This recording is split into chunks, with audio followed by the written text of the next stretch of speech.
Champions ట్రోఫీకి భారత జట్టు ready అవుతోంది. తుది జట్టుపై ఇప్పటికే క్లారిటీకి వచ్చేసింది. దుబాయ్లో పరిస్థితులకు తగినట్టుగా ఆటగాళ్లను బరిలో దింపబోతోంది. అయితే వికెట్ కీపర్ ఎవరనే చర్చ మాత్రం జరుగుతోంది.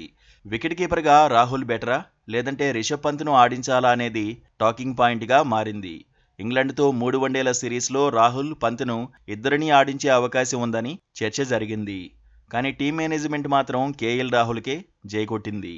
ఫస్ట్ చాయిస్ వికెట్ కీపర్ రాహులే అని తేల్చేసింది. తాజాగా ఇదే అంశంపై team India head coach Gautam Gambhir కూడా రియాక్ట్ అయ్యాడు.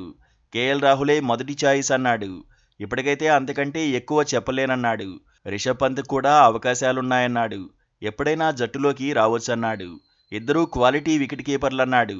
క్వాలిటీ వికెట్ కీపర్లైనప్పటికీ ఇద్దరికీ ఒకేసారి జట్టులో చోటివ్వలేం కదా అని ప్రశ్నించాడు. పంత్ బెంచ్కు పరిమితం కావాల్సిందే అని పరోక్షంగా చెప్పేశాడు. అయితే శ్రీలంక పర్యటనలో రాహుల్ విఫలమయ్యాడు.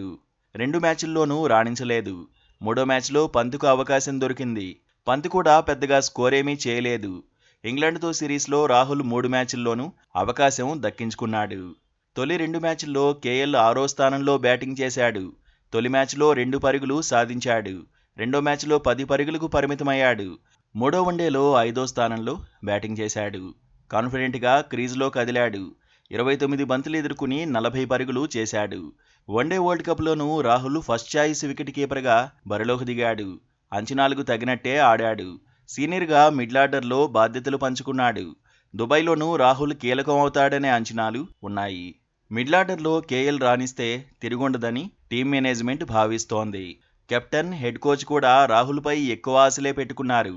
దీంతో రిషబ్ పంత్కు నిరాశ తప్పేలా లేదు. 2022 వరల్డ్ కప్లోనూ వికెట్ కీపర్గా ఎవరిని ఆడించాలనే చర్చ ఎక్కువగా జరిగింది. అప్పుడు దినేష్ కార్తీక్, పంత్ మధ్య పోటీ కనిపించింది. ఆరంభంలో దినేష్ కార్తీక్ అవకాశాలు దక్కాయి. కానీ డీకే విఫలమయ్యాడు.